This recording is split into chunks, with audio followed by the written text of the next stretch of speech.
going on, YouTube? Back with another video on getting unloaded. I just want to come over here and give y'all 10 minutes worth of free game about trucking.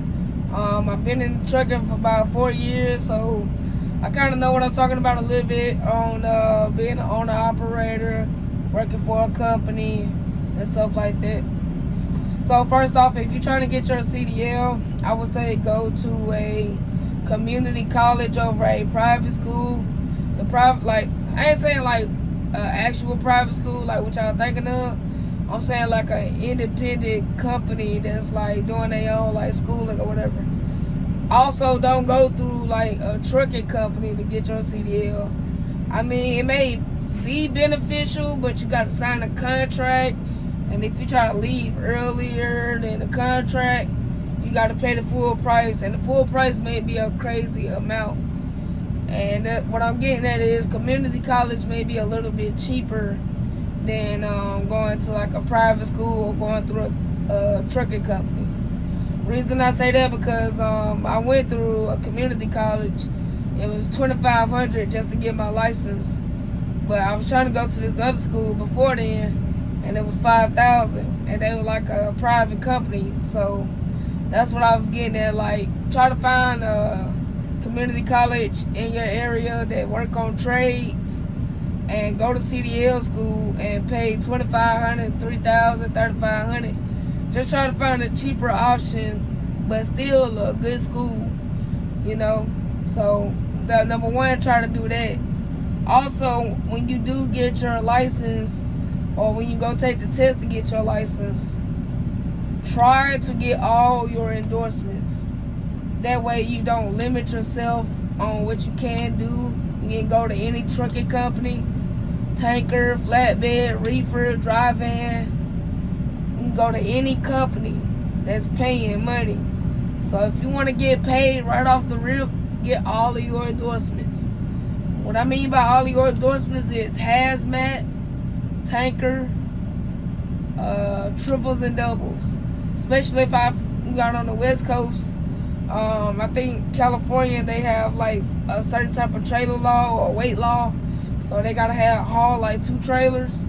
So try to always get your triples and doubles, tanker, and hazmat. Even if you don't get your triples and doubles, make sure you always have your hazmat and tanker. That way you can go to a tanker company, haul fuel and other chemicals, you know, and they pay a lot of money as well. Also, if you want to become an owner-operator, let's say you want to like go through lease through a company, you can do that as well. They make good money. They set you up with your own truck, right? And payments automatically come out from your check. You won't have to worry about getting a load from the load board because they already find you a load. You already have a dispatcher and stuff like that.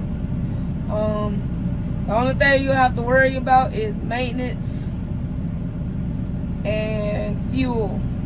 So make sure you're saving up for those two. When you get your money, I know it's gonna look like a big check. You're gonna think you got a lot of money, but no, put most of that money to the side.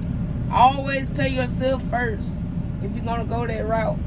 That way you don't be in a bind when your truck breaks down, because that company is gonna expect you to pay for the maintenance to get it fixed and be back out on the road in the next 2 days. So always make sure you're doing that as well. Save for maintenance and all of that. Save up for the rainy days.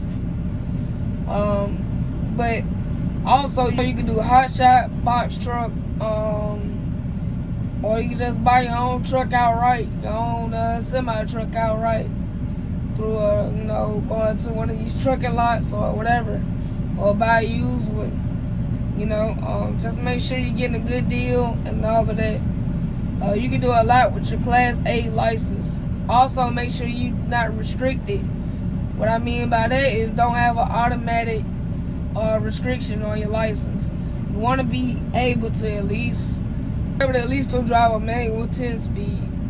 So you got 10, 12, 15, and 18. I think 15. I don't know if they got a 15 speed or not, but I know they got 18, 12, and 10. So the standard is 10. So you got to be able to at least drive 10 speed. So in trucking school, they're gonna teach you how to drive a manual anyway, because some companies still have manual trucks. I know a lot of companies are starting to switch to automatics and stuff like that. Automatic is becoming a lot more normal, but at the same time, they do have still manual trucks out here as well. So just make sure you don't have no restrictions on your license. And like I said, if you get your Class A, instead of like a regular license or a Class B license when you're doing hot shot or box truck work, you can have more weight on your truck.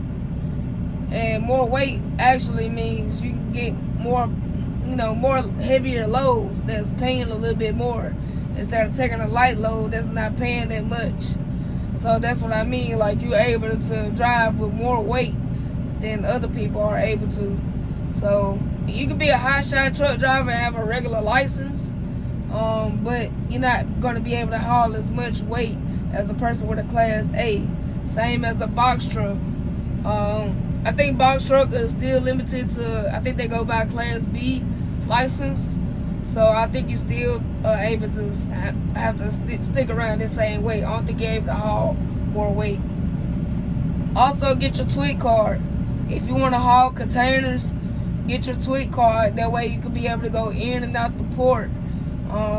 That way you can get the containers that come in from China or whatever, from the ships, and you can haul them. I've seen plenty of hot shot people do that. And semi-truck drivers haul containers. Containers, they haul hazmat stuff too. So, like I said, make sure you have your endorsements. That way you can haul these things as well. I'm just trying to look out for you. That way you can have the most money, bring in the most money that you want to. Because it's easier to touch 100K a year or 80K a year, 70K a year. I'm just talking to those people that want to own their own truck and stuff like that. Now, if you want to be a local CDL driver, I know most people don't want to be over the road. Still, the same goes to you. Get all of your endorsements. Don't have no restrictions on your license. LTL, you're going to need all your endorsements. These local tanker companies are going to need all your endorsements. And even dry vans, sometimes you're still going to need all your endorsements. So just make sure you got hazmat, tanker, and doubles and triples. I ain't got stuck there. But yeah, make sure you have all of that and you'll be set. And I promise you, once you have all of that handled, hazmat, doubles and triples, tanker, and your TWIC card, you'll be able to go anywhere you want to go. Any company that you want to go. You want to haul fuel, you can do that. Reefer truck, you can do that. Any low boy, any oversized loads, you can do anything. So just make sure you have all your endorsements and all the right stuff to do that. Also, I want to get into low boy. Let's talk about that, oversized loads. So with oversized loads, like if you got your own truck and you want to haul oversized loads, and because those pay a lot of money as well, you can do that. A low boy is like it's like this trailer it's like a flatbed, but it's like a real low trailer that's almost close to the ground. And the reason it's set up like that is because so they can haul like big tractors, construction tractors, all of that. So that's why they got low boys, so they can haul oversized equipment on those trailers. And then those trailers can hold a lot of weight, so you gotta have like an overweight permit, because those big tractors, they get loaded on that trailer, are overweight and stuff like that. So you're gonna be over 80,000 pounds. So sometimes you're gonna need an overweight ticket, an escort, and all of that. So all of that does come into cost. It does pay a lot more money, but it does cost a lot more money to invest in as well. It's a lot of work that goes into that. You gotta take a specific route. You can't go under really short bridges like that. None of that. So just make sure you're looking out for that as well. If you want to get into low boy. But yeah, man, I just want to come on here and give y'all some free game about trucking, how to get into trucking, what all you need on your license and stuff like that. I just want to make sure y'all straight with that, like, you know, make sure you good. But yeah, man, like I said, you can do anything. Anything is possible as long as you put your mind into it. Anything is possible. All right, I just got done unloading. Also, I wanted to say, if you is trying to get your own truck, semi-truck, like not going through a lease program or nothing like that, like you're trying to buy your own truck, trailer, and all of that. What all you need for your truck is a USDOT number, a MC number, and a UCR. That's Unified Carrier Registration. So you need those three things to start, you know, register your truck and all of that. Make sure you have insurance as well. But you need those three main things to get your truck rolling. You need insurance and all of that too as well before you start driving it too. But those are the primary to go ahead and get it registered, your business and stuff registered, your trucking company. So you need those three things to get registered on your truck. That way you can go ahead and you know, start driving your own truck for a living, you know. Because one day I hope to get my own truck as well, maybe. I don't know. But I would like to do something local. I don't think I want to do over the road if I do have my own truck. So, but yeah, that's what I was just getting at. But yeah, that's the primary things that you need to be really successful in trucking. You need all your endorsements, a tweet card, and you will be set.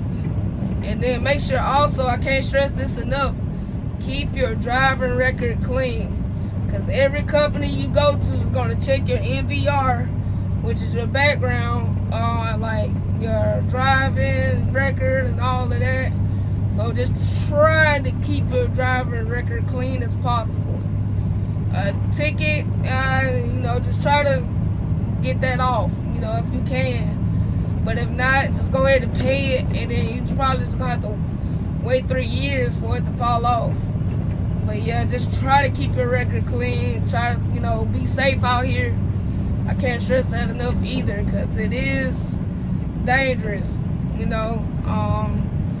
Because these four-wheelers are not looking, they see you, but they're not looking out for you. You gotta look out for them and pay attention. Always pay attention to what you're doing.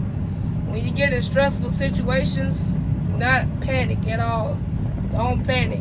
That's the main thing as well. When you definitely get tight turn or something like that, or somewhere you're not supposed to be, don't panic, because it's going to make everything worse than what it is. So always just try to remember, just keep your driving record clean, be patient, stay calm. I know people may cut you off in traffic, or, you know, not let you turn and stuff like that. Just be patient with it, because you're gonna be it's gonna be some stressful times doing truck driving. Truck driving is not easy. It's easy, but it's not easy. You're driving all day, you gotta pay attention, especially when you drive long hours. You gotta make sure you get 8 hours of sleep at night, you know, drink plenty of water and all of that. So I can't stress that enough. Just be safe out here on what you're doing. But yeah, man, I hope this helps y'all, and, you know, further y'all career in truck driving. Hope y'all got y'all minds made up, or if y'all want to truck drive or not. But yeah, man, I'll catch y'all on the next video. Stay safe.